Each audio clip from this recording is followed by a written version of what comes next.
la 9e édition du Gala national de la presse, la Convention des jeunes reporters du Sénégal a apporté une touche innovatrice différente des années précédentes, comme le sargal des femmes journalistes. À cette occasion, la coordonnatrice de la CAP et le président de la Convention ont décliné la feuille de route pour cette année 2018. Cette année, nous allons réitérer l'exercice que nous avions commencé l'année dernière, de primer les meilleures productions, non seulement audiovisuelles, mais également dans la presse écrite et au niveau de la presse orale également, concernant les droits de l'enfant.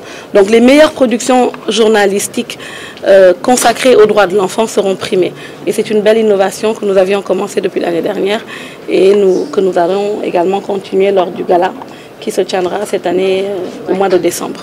Pour cette année, 18 journalistes seront primés en raison de 3 nominés par catégorie. Ce qu'il faut retenir, c'est que le gala se tiendra le 7 décembre 2018 au King Fahd Palace et il sera animé par l'artiste chanteur Wally Ballago Seck. L'autre information à retenir également, c'est le concours des meilleurs reporters 2018 qui vient d'être lancé. Beaucoup de critères ont été édictés.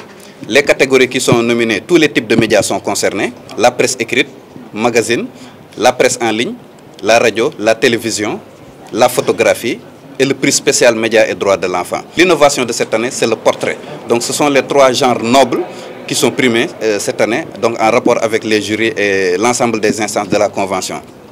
Ce qu'il faut également retenir par rapport au concours, c'est que les stagiaires sont éligibles au concours. C'est une question qui revient de plus en plus, mais également les articles à double signature ne sont pas tolérés. La crise que traverse la presse à l'image des revendications de l'APS sont aussi soulignées.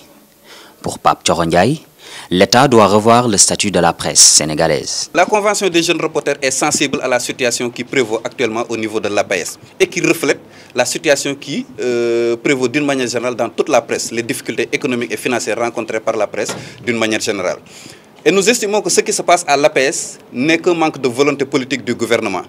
Vous savez que le président de la République avait donné des instructions pour procéder au changement de statut de l'APS. Parce que l'APS est un organe public, c'est un établissement public à caractère industriel ou commercial.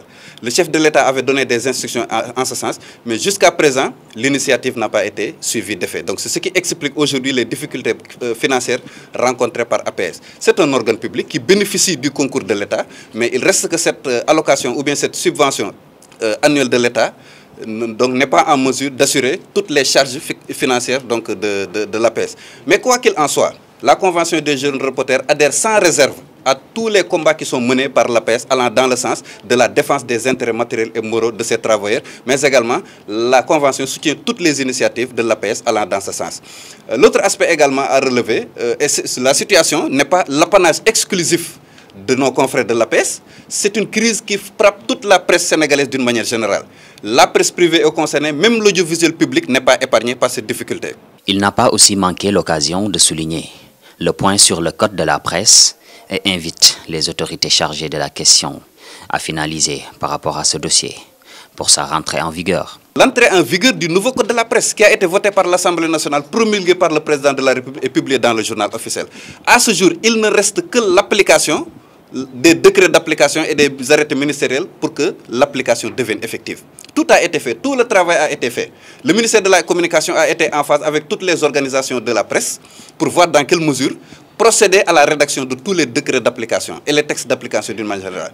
Mais tout ce qui bloque actuellement l'entrée en vigueur du code de la presse, ce sont les décrets d'application qui doivent être signés par le président de la République et les arrêtés ministériels qui doivent être pris par le ministre de la Communication. Donc le blocage se situe à ce niveau et vraiment nous exhortons l'État du Sénégal à faire des diligences à ce niveau pour que l'application du code de la presse devienne effective parce que c'est une mesure, c'est une solution pour éradiquer toutes les difficultés rencontrées par la presse. Aussi bien par rapport à l'aspect financier de la question parce que vous savez que le code de la presse apporte le fonds d'appui qui va remplacer l'aide à la presse, mais également il y a d'autres mesures qui vont vraiment régler beaucoup de problèmes, notamment par rapport à l'assainissement du secteur de la presse, la carte nationale de presse, l'instauration de la commission de validation des acquis de l'expérience, beaucoup de questions.